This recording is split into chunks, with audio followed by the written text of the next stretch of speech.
Hello everyone, GoldenNova here. Today, after years of slaving away at explained videos, after painstakingly piecing together the lore of this great game from the slivers of context we get from artwork and mechanics, the company behind this fine game has finally seen fit to bestow upon me an exclusive card reveal. I tell you, being a Vorthos in this community is a thankless job.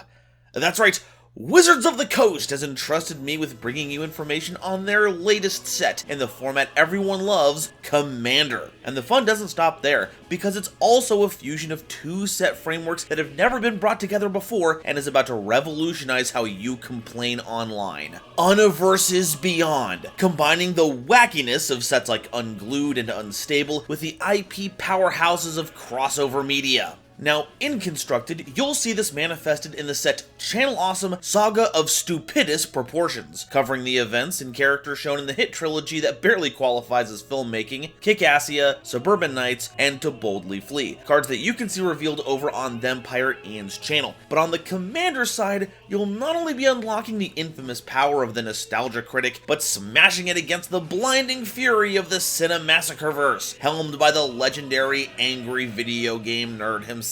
So, without further ado, let's get into the crazy cards that you can expect to harness when you crack open these impressive and innovative dual decks. Our first Commander Precon is Paragons of the Past, helmed by the Commander Nostalgia Critic Seneschal of Memory, a 3/3 human critic for 1 and Mardu, a color combination that not only reflects the critic's classic outfit, but also brings to mind the straightforward fury he levels at all things, no matter how insignificant they may be. They've got First Strike because it's hard to get damage in faster than the guy with a gun, and when you say the line, you get an experience counter. Then, you get X life and each opponent loses X life, where X is the amount of experience counters that you have. Say the Line is a new mechanic for these sets that really gets you in the headspace of a reviewer personality at the turn of the 2010s. When an ability tells you to say the line, you'll say the flavor text printed on the card in addition to its other costs, using references to elicit feelings of joviality without having to actually think of a setup or punchline. In this deck, you'll be encouraged to play as many Say the Line cards as possible to rack up experience counters, letting the Nostalgia Critic benefit from the hard work of others to win the game without really doing anything at all.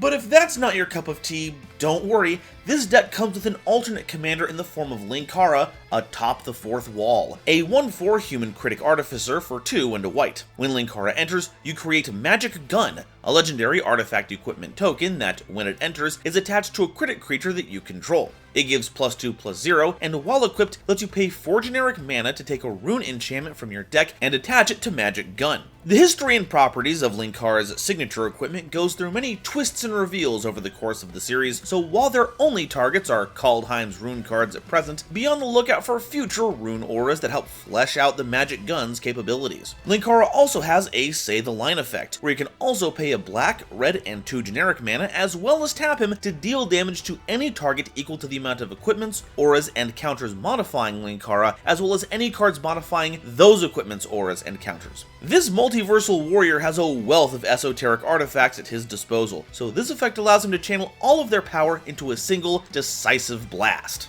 Let's move on to some of the ground troops you'll be using to capitalize on your strategy. Spoonie, one with Betrayal, is a 1/1 human bard artificer for 3 and a black that gains the critic or gamer creature type as long as you control another creature of the matching type. When they enter the battlefield, create Burton, a 2/2 blue legendary artifact creature token with flying and death touch. And this trusty companion works wonders with Spoonie's Say the Line ability. During the combat phase, after blockers have been declared, Spoonie can take 1 blocked attacking creature, untap it, and remove it from combat. Then, choose another creature the controller of the removed creature controls, and now it's attacking the same target if it wasn't already, and is now blocked by the same creature. Not only does this give you a kind of pseudo-vigilance, since replacing the attacker doesn't result in tapping the new creature if it wasn't already tapped, but it also lets you control who blocks your creature as well as who blocks anyone else during their combat, making this a strong political tool or force for chaos. While Spoonie has a number of forms and abilities showcased later on, this card shows off his genius tactical prowess of misdirecting attackers for his own benefit. Though in this case, instead of a vicious catfight, blocking Spoonie could result in a costly trade-off with his puppet sidekick instead.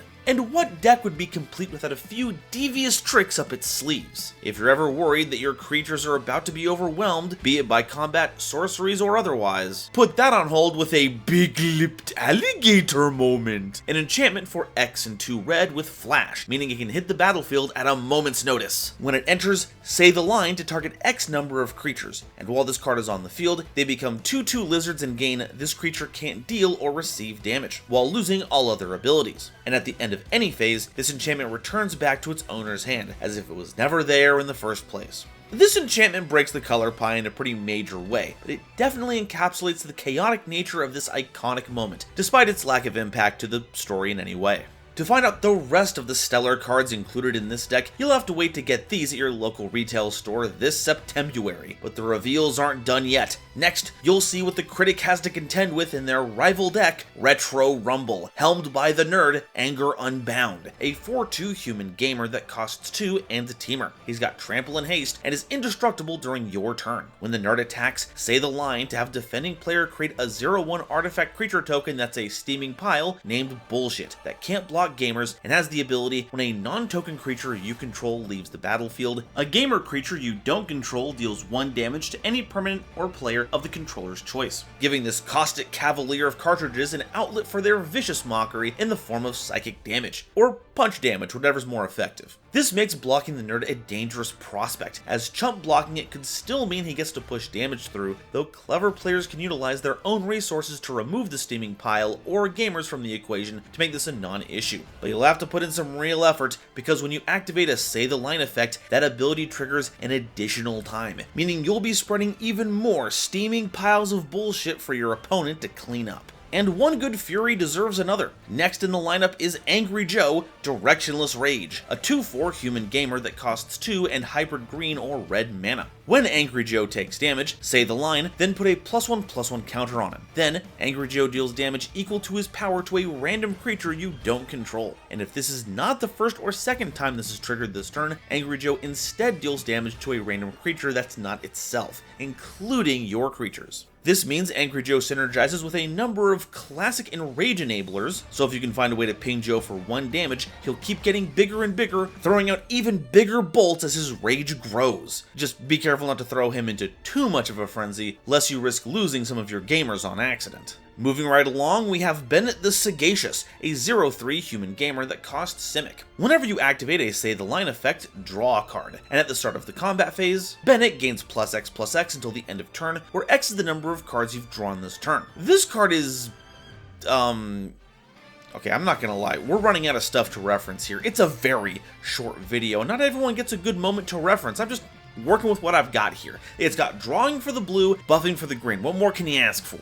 And now, to round things off, we've got the big splashy sorcery for the deck, Battle of Biblical Proportions. For 1 generic mana and 2 hybrid Simic, 2 hybrid Izzet, and 2 hybrid Gruul, destroy all creatures on the battlefield. Then, create a legendary artifact creature token named Super Mecha Death Christ, an 8/8 avatar Juggernaut with this creature must attack if able and must block Juggernauts if able. Also, choose an opponent and they create a legendary creature token named Giant Robotic Donkey Kong Jesus Riding Upon the Smoke, which is also an 8/8 avatar Juggernaut with these same abilities. Not only does this reset the board, it also gives you a massive token to start doling out damage on future turns. Just be sure not to swing into the person that's got the Donkey Kong token, or else you'll be back to square one.